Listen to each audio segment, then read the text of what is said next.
Other key allocations to critical sectors supporting better include investment in critical infrastructure.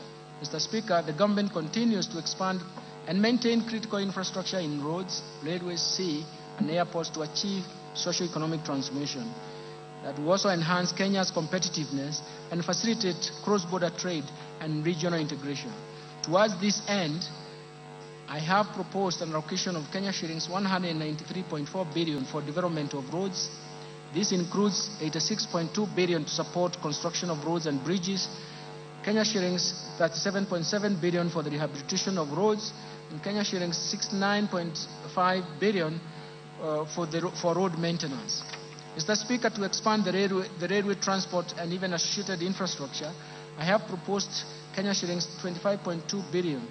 I have also proposed Kenya shillings 2.4 billion for infrastructure development at Dogokudu Special Economic Zone, Kenya shillings 1 billion for Nairobi Bus Rapid Transport Project, Kenya shillings 316 million for promotion of e-mobility project, and Kenya shillings 239.4 billion for the development of Nairobi Railway City.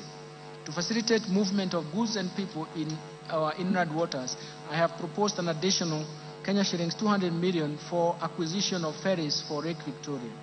Mr. Speaker, to scale up production of reliable and affordable energy, I have proposed an allocation of 69.7 billion to the energy subsector. This includes Kenya shillings 27.8 billion for the national grid system, Kenya shillings 24 billion for rural electrification, Kenya shillings 14 billion for the development of geothermal energy, Kenya shillings 2.2 billion for the alternative energy technologies, and Kenya shillings 920 million for the development of nuclear energy.